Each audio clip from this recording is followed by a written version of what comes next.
Dajjal udah hadir. Mana bukti Dajjal udah hadir? Kurma bisan tidak lagi berbuah. Bila kurma bisan tidak berbuah, Dajjal dah nak datang.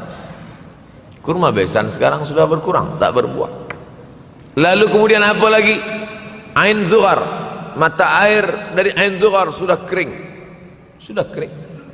Oleh sebab itu, tapi manakala dulu datang Habib Umar bin Hafiz, saya hadir majelis itu, adalah seorang bertanya, Habib, ya, Imam Mahdi dah lahir atau belum? Saya tengok Habib menjawab, sepertinya dia macam tak suka pertanyaan. Kata dia, kita tak perlu mencari-cari dia dah lahir atau belum, kampung dia di mana, dia lahir di hospital mana, dia tak perlu. Yang perlu kita siapkan adalah iman dan takwa pengetahuan kita, supaya kita jangan sampai terkecoh, supaya kita boleh membezakan mana hak, mana batil, mana betul, mana salah, mana lurus, mana bengkok, mana hitam, mana putih. Sehingga dengan istiqomahnya kita beribadah ini, kita boleh membezakan mana Al-Masih yang original, yang asli, mana Al-Masih Ad-Dajjal. Makanya tadi sebelum salam kita berkata, Allahumma inni a'udzubika min azabi jahannam wa min azabil qabri wa min fitnatil mahya wal mamat wa min syarri fitnatil masihid Dajjal. Membaca, menghafaz 10 ayat di awal surah Al-Kahfi. Siapa yang menghafaz 10 awal ayat, hadis lain mengatakan 10 akhir, 10 awal 10 akhir, elok dua-duanya. Tapi Masya Allah, tabarakallah, anak-anak kita yang pakai jubah, pakai sorban putih ini, daripada tahfiz Quran, mereka tidak hanya menghafaz 10 awal 10 ujung, dari awal sampai ujung dia hafaz, 30 juzuk dia hafaz. Mudah-mudahan anak-anak kita penghafaz Al-Quran. Allahumma ja'al abna'ana wa banatina min huffazil Quran wal hafizan. Jadikan anak-anak kami menjadi para penghafaz Al-Quran ya Allah, supaya selamat dia daripada fitnah Al-Masih Ad-Dajjal. Tapi saya pilihkan hadis tentang yang 5 ini. Dengan 5 ini kalau kita amalkan, insya Allah Allah akan selamatkan kita dari fitnah akhir zaman ini. Yang pertama, manfaatkan waktu, kerana waktu di akhir zaman ini yataqarabuz zaman, kerana waktu semakin dekat tak terasa, hilang, berlalu. Maka isilah waktu ini dengan ibadah. Jangan sampai ada waktu yang kosong. Duduk sejenak kosong, berselawat, Allahumma salli ala sayyidina Muhammad wa ala ali sayyidina Muhammad, Allahumma salli ala sayyidina Muhammad wa ala ali sayyidina Muhammad. Sempat-sempatkan ambil wuduk, solat duha walau 2 rakaat.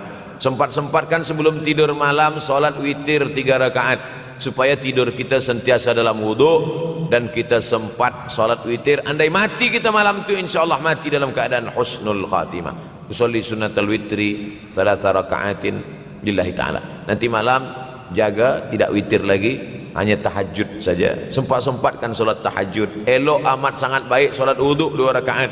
Usolli sunnatal wuduk rakaatain lillahi ta'ala. Selepas salat wuduk, salat sunat taubat. Usolli sunnatat taubat rakaatain lillahi ta'ala. Selepas salat sunat taubat, salat sunat hajat. Usolli sunatal hajat. Selepas itu barulah salat sunat tahajud 8 rakaat. Nak tambah lagi 10, 12, 14, elok, tak salah, karena dia tiada batasan. Adakah sahabat Nabi yang melakukan ini? Ada. Qatadah bin Nu'man, dari selepas Isya sampai azan subuh. Imam Ahmad bin Ambal, dari selepas Isya sampai azan subuh. Bahkan mereka menghatamkan Al-Quran dalam tahajud mereka. Maka bahkan ada imam yang disebut dengan As-Sajjad, kerana banyak sujud kepada Allah Subhanahu wa ta'ala. Kerana akhir zaman ini godaan begitu besar. Dulu orang tengah malam tahajud, jam 2 malam, jam 3 malam dia bangun, kerana dia membaca hadis sab'atun yudhilluhumullah. Ada 7 golongan yang mendapatkan naungan Allah, yauma la dhilla illa dhilluh. Hari itu tak ada naungan kecuali naungan Allah. Rajulun, ada seseorang, zakarallah, dia berzikir mengingat Allah, khalian, di tengah malam tak ada manusia, fafadat ainahu, menetes air matanya. Maka yang pertama ini, jangan sampai kita kehilangan waktu, kerana waktu, al-waktu kasaif, waktu ini seperti pedang. Illam taqta'hu qata'aka, kalau tidak kau patahkan dia. Kalau kau dapat pedang, patahkan. Sebab kalau tidak kau patahkan, dia yang akan memotong engkau, mematahkan tulang-tulang engkau. Waktu ini kalau tidak kita manfaatkan, kita akan ditanya tentang waktu, kemana saja waktu yang sudah kau pakai. Inna sam'a, pendengaran, wal basar, penglihatan, wal fuad, hati, kullu ulaika kana anhu mas'ula. Semua akan disoal, semua akan diminta tanggung jawab di hadapan Allah. Kemana waktu yang sudah aku bagi dulu engkau pakai? Yang pertama nanti ditanya, la tazulu qadama 'abdin yaumal qiyamah.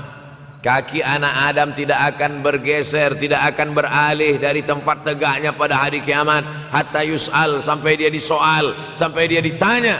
La tus'alunna yauma idzin 'anin na'im. Banyak yang akan ditanya nanti, tapi Nabi bagi tahu di antara yang akan ditanya dari sekian banyak nikmat itu 4. Yang pertama, an umrihi fima afnah. Umur kemana engkau habiskan? Hari ini ada anak-anak muda belia umurnya 17 tahun. 17 tahun habis menghafaz Al-Quran. 17 tahun habis iktikaf dalam masjid. 17 tahun habis berzikir, berjubah, bersorban, mengabdikan ilmu, berkhidmat kepada ulama. 17 tahun habis. Tapi ada pula yang dibalik, 71 tahun habis. Rumah, office, kopi, rumah, office, kopi, rumah, office, kopi, batuk, mati, habis. Apa yang dapat kita bawa menghadap Allah SWT?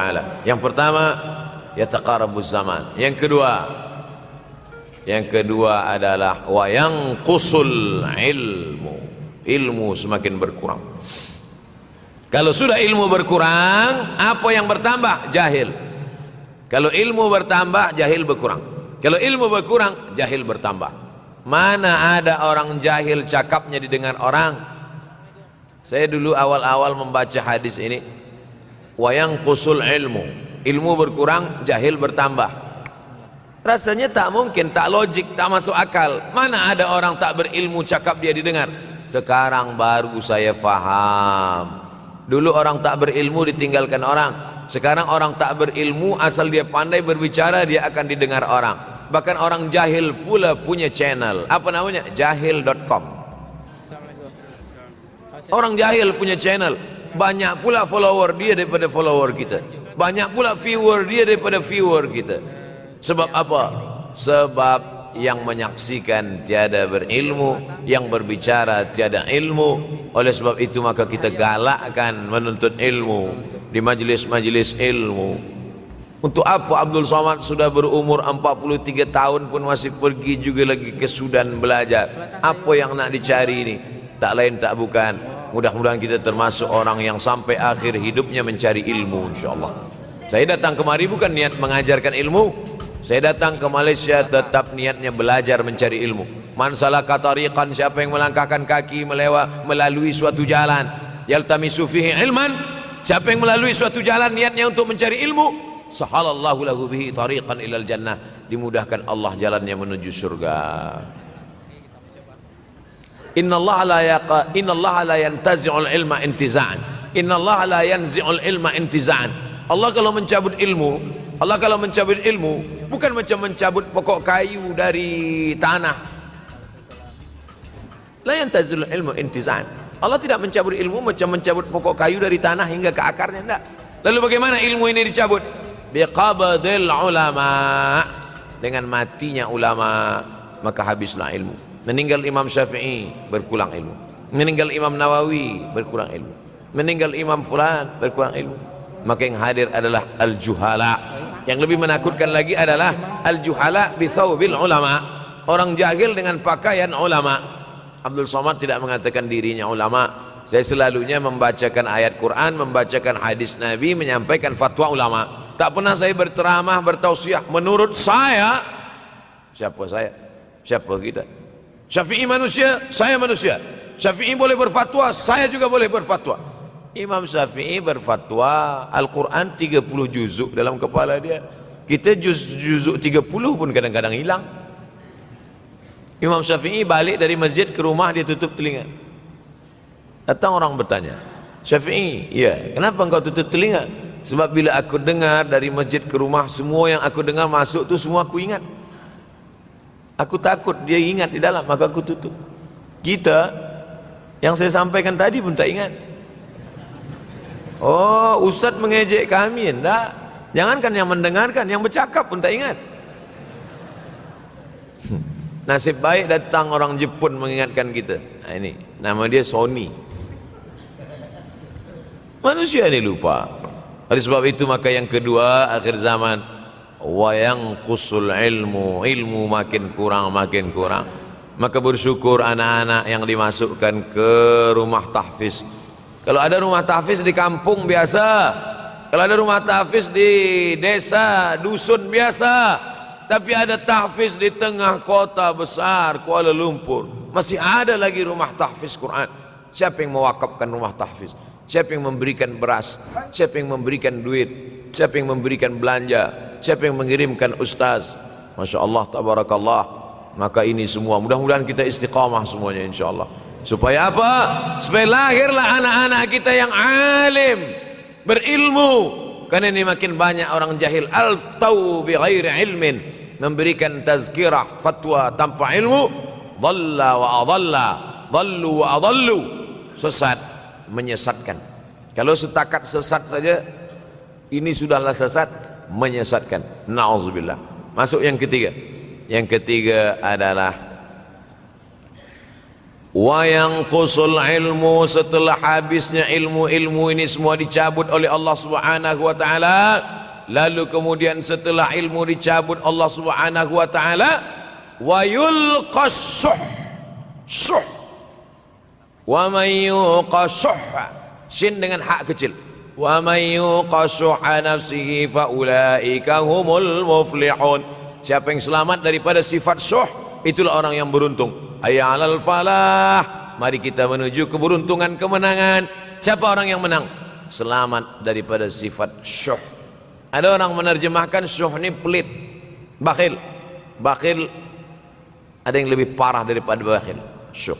Bakhil ini, bakhil tidak ingin memberikan uangnya untuk orang lain. Itu bakhil.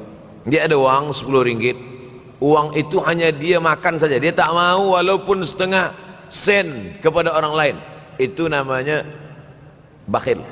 Kalau syuh ini, duit dia simpan, duit orang pula dia makan. Nah itu syuh. Jadi lebih parah lagi.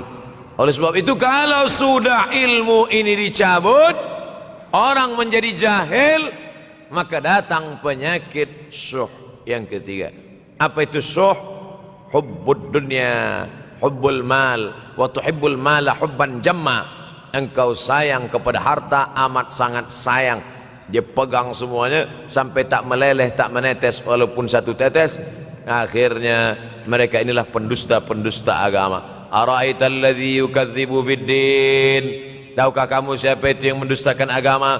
Fadzalikal ladzi yad'ul yatim, mereka itu yang membiarkan anak yatim. Wala yahuddu ala ta'amil miskin, dia tidak mempedulikan makanan orang miskin. Sebab apa? Bukan sebab tak ada harta, sebab syuh. Kenapa syuh? Sebab tak ada ilmu. Tak ada ilmu tentang akhirat. Dia pegang, dia simpan, mati, habis. Yang dia bawa hanyalah 1, 2, 3 helai kain kafan saja. Itulah mengapa Sultan Turki, Sultan Muhammad Al-Fatih, Sultan Abdul Hamid, coba tengok gambar Sultan Muhammad Al-Fatih, Sultan Abdul Hamid Turki dulu. Sorban dia besar-besar. Saya dulu terkejut, lama saya tengok, kenapa sorban orang Turki ini besar-besar. Lama-lama saya baca, rupanya sorban orang Turki itu kain kafan. Tuan-tuan balik dari sini beli kain kafan 2 meter, ikatkan kepala, bawa semayang supaya ingat mati. Bolehkah menyiapkan kain kafan? Baca kitab Tanbihul Mughtarrin, peringatan bagi orang-orang yang tertipu. Di situ ditunjukkan banyak ulama, bahkan mereka menggali tanah di dalam rumahnya. Malam-malam dia tahajud, selepas tahajud dia duduk di dalam tanah itu supaya terasa bagaimana rasanya mati. Gali tanah 2 meter, masuk ke dalam. Tapi kalau nak buat itu kita saja dengan Allah. Jangan pula, banyak juga orang sekarang udah gali tanah masuk ke dalam, streaming pula. Hai guys, nak rasakan mata? Mana boleh terasa? Kita saja masuk ke dalam, rasakan macam mana rasa. Sebab kalau cakap saja, marilah kita ingat mati, takutlah kita pada mati, kita tak tahu bagaimana rasa mati. Kalau nak merasakan bagaimana rasa mati, nanti kalau ada orang mati meninggal dunia, masuk kita ke dalam, kita sambut jenazah, kita letakkan, kita duduk, rasakan. Ketika Fatimah meninggal, Fatimah emak Sayyidina Ali meninggal, Nabi masuk ke liang lahat. Masuk Nabi ke liang lahat. Nabi berdoa di dalam. Ketika Utsman bin Maz'un meninggal, Nabi masuk ke dalam. Nabi pegang jenazah Utsman bin Maz'un, meleleh air mata Nabi turun ke misai, turun ke janggutnya, turun menetes sampai ke bawah. Merasakan bagaimana rasanya di dalam. Dulu saya pernah berjumpa dengan seorang pemuda, telinga dia pakai anting subang. Lalu kemudian saya tengok banyak tato dia. Saya tanya, macam mana cerita awak bertaubat dulu? Mak saya meninggal, Ustaz Abdul Somad. Lepas tu saya tegak di tepi kubur. Macam ada yang menolak saya dari belakang, masuk saya ke dalam. Masa masuk itulah terasa sejuk di kaki. Datang rasa takut saya. Makanya kalau ada orang yang sudah kita bagi tazkirah, bagi nasihat tak juga, nanti ada orang meninggal, bawa dia agak dekat, senggolkan sikit jatuh.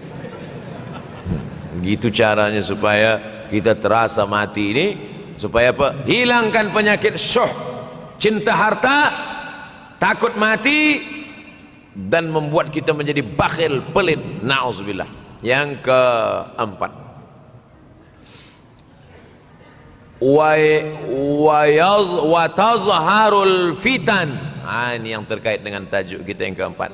Wa tazharul fitan. Banyaklah fitnah, siksa. Dulu masa saya kelas 1 madrasah tahun 1990, berkumpullah kami bersama-sama dengan cikgu mengkaji masalah apa? Masalah Bosnia Herzegovina, mengamuk Slobodan Milosevic, menghancurkan umat Islam di Bosnia. Sampai ada yang meminta fatwa kepada Syekh Yusuf Al-Qardawi, bolehkah perempuan yang perempuan Bosnia yang dirogol tentara Serbia hamil, bolehkah dia menggugurkan anaknya?